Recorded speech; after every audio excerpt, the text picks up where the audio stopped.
Hello students, तो आज हम करेंगे एक्सरसाइज 13.2 का क्वेश्चन नंबर 7। तो क्वेश्चन नंबर 7 क्या कहता है? Consider the letters of English alphabets A to Z. हमें ए टू जेड अल्फाबेट लेना है। List among them letters which have, और उनमें से हमें जो लेटर्स उठाने हैं वो वाले लेटर्स उठाने हैं। कौन से? जिनके पास वर्टिकल लाइन ऑफ सिमेट्री हो, हॉरिजॉन्टल लाइन ऑफ सिमेट्री हो और नो लाइन ऑफ सिमेट्री हो। और यहाँ पे एग्जांपल दे रखा है like A, like B, like Q. और यहाँ पे इधर हमें एक फिगर दे रखा है जिसको हम ए बोलते हैं। तो यहाँ पे ये ए क्यों दे रखा है? ये इसलिए दे रखा है क्योंकि हमें यहाँ पे इस तरह का ए बनाना है, यानी कि जो हम लोग स्टाइलिश वाला ए बनाते हैं ना, इस तरह से या फिर इस तरह से।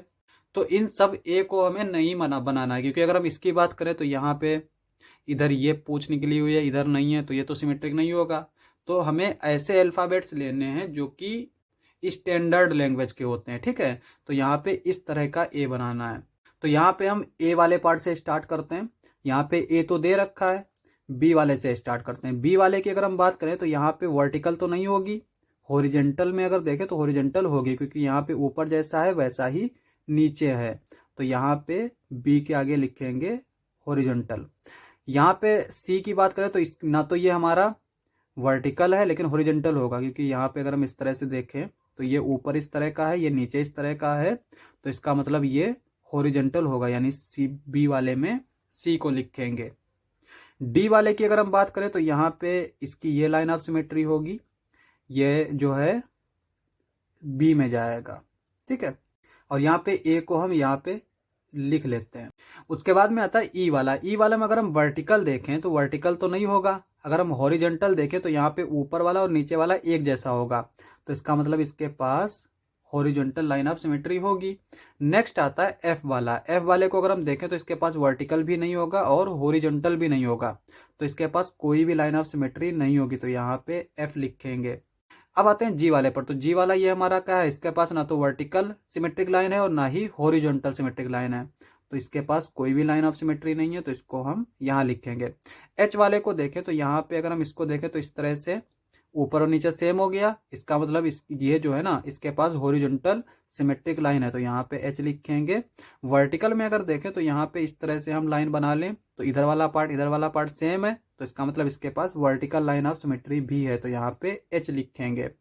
नेक्स्ट आता है आई। तो यहाँ पे अगर हम आई को देखें तो यहाँ पे ये वर्टिकल लाइन ऑफ सिमेट्री है, क्योंकि यहाँ पे इधर वाला पार्ट सेम हो गया, तो यहाँ पे आई लिखेंगे। हॉरिजॉन्टल में चेक करें तो यहाँ पे ये हॉरिजॉन्टल है, ऊपर वाला नीचे वाला सेम हो गया, तो इसका मतलब हॉरिजॉन्टल लाइन ऑफ सिमेट्री भी होगी। जे की बात करें तो यहाँ पे इसकी ये वर्टिकल लाइन ऑफ सिमेट्री है, ठीक है। और वर्टिकल लाइन ऑफ सिमेट्री अगर हम बना रहे हैं तो यहाँ पे इधर वाला पार्ट सेम नहीं, हॉरिजॉन्टल में भी सेम नहीं होगा, तो यहाँ पे इसके पास कोई भी लाइन ऑफ सिमेट्री नहीं होगी। के वाले की बात करें तो यहाँ पे वर्टिकल तो नहीं हो सकती, क्योंकि हम कैसे भी बनाएं तो यहाँ पे दोनों तरफ सेम पार्ट तो नहीं आएंगे, तो हम क्या करेंगे? हॉरिजॉन्टल बनाएंगे। तो ये हमारी इसकी लाइन ऑफ सिमेट्री होगी, क्योंकि इसका ऊपर वाला पार्ट नीचे वाला पार्ट सेम होगा, तो यहाँ पे हम लिखेंगे के। नेक्स्ट आता है एल। एल में देखो यहाँ पे ना तो हमारी कोई वर्टिकल सिमेट्रिक लाइन है और ना ही हॉरिजॉन्टल है, तो इसका मतलब इसके पास कोई भी लाइन ऑफ सिमेट्री नहीं है, तो यहाँ पे लिखेंगे एल। उसके बाद में आता है एम। एम में अगर हम देखें तो यहाँ पे ये वर्टिकल लाइन ऑफ सिमेट्री है, इधर वाला पार्ट सेम हो गया, तो इसका मतलब इसके पास वर्टिकल लाइन ऑफ सिमेट्री होगी। लेकिन अगर हम हॉरिजॉन्टल चेक करें तो हॉरिजॉन्टल नहीं होगी, तो यहाँ पे हम लिखेंगे एम, ये हमारी वर्टिकल लाइन ऑफ सिमेट्री होगी। नेक्स्ट आता है एन वाला। तो एन वाले को अगर हम देखें तो यहाँ पे ना तो हॉरिजॉन्टल लाइन है और ना ही वर्टिकल लाइन है, तो इसका मतलब इसके पास कोई भी लाइन ऑफ सिमेट्री नहीं होगी। नेक्स्ट आता है ओ। ओ वाला क्या है? इसकी अगर हम वर्टिकल लाइन ऑफ सिमेट्री देखें तो ये होगी, हॉरिजॉन्टल ये होगी, तो इसके पास दोनों लाइन ऑफ सिमेट्री हैं। इवन इसके पास इनफाइनाइट लाइन ऑफ सिमेट्री है, इसकी ये भी लाइन ऑफ सिमेट्री होगी, ये भी होगी, हर एक लाइन इसकी जो है ना डायामीटर वो लाइन ऑफ सिमेट्री होगी। तो यहाँ पे ओ को लिखेंगे हम वर्टिकल में भी, हॉरिजॉन्टल में भी। अब यहाँ पे अगर हम पी की बात करें तो यहाँ पे पी वाली ना तो इसकी वर्टिकल जो है सिमेट्रिक लाइन है और ना ही इसकी हॉरिजॉन्टल सिमेट्रिक लाइन है, तो इसका मतलब कोई भी लाइन ऑफ सिमेट्री इसके पास नहीं होगी, तो यहाँ पे हम लिखेंगे पी।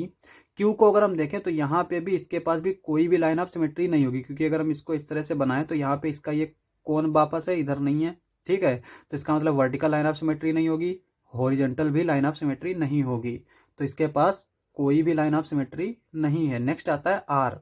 तो यहाँ पे आर के पास वर्टिकल लाइन ऑफ सिमेट्री नहीं है, हॉरिजॉन्टल भी नहीं है, तो इसके पास भी कोई भी लाइन ऑफ सिमेट्री नहीं है, तो यहाँ पे लिखेंगे आर। नेक्स्ट आता है एस। एस की अगर हम बात करें तो यहाँ पे भी कोई भी लाइन ऑफ सिमेट्री नहीं है, क्योंकि यहाँ पे अगर हम इस तरह से बना रहे हैं तो इधर ये ऐसा है लेकिन इधर ऐसा नहीं है। सिमिलरली अगर हम हॉरिजॉन्टल बना रहे हैं तो यहाँ पे ये ऐसा है और नीचे अगर इस तरह का होना चाहिए तो ये ऐसा होता, ठीक है, ये 8 टाइप का होता। तो इसका मतलब इसके पास हॉरिजॉन्टल सिमेट्रिक लाइन भी नहीं है, तो इसका मतलब इसके पास भी कोई भी लाइन ऑफ सिमेट्री नहीं है, तो यहाँ पर एस लिखेंगे। नेक्स्ट आता है टी वाला। तो टी वाले को देखें तो यहाँ पे वर्टिकल लाइन ऑफ सिमेट्री इसकी है, क्योंकि अगर हम इसको इस तरह से लाइन बना रहे हैं तो इधर वाला पार्ट एग्जैक्टली सेम है। हॉरिजॉन्टल लाइन ऑफ सिमेट्री नहीं होगी, तो इसके पास वर्टिकल है, तो यहाँ पे लिखेंगे हम टी। नेक्स्ट आता है यू। यू वाले में देखो यहाँ पे ये वर्टिकल लाइन ऑफ सिमेट्री होगा, क्योंकि इधर वाला पार्ट सेम होगा, इसके अलावा कोई भी लाइन ऑफ सिमेट्री नहीं होगी, तो इसके पास वर्टिकल लाइन ऑफ सिमेट्री है। वी वाले की बात करें तो यहाँ पे इसकी भी सिर्फ वर्टिकल लाइन ऑफ सिमेट्री है इस तरह से, तो यहाँ पे हम वी लिखेंगे।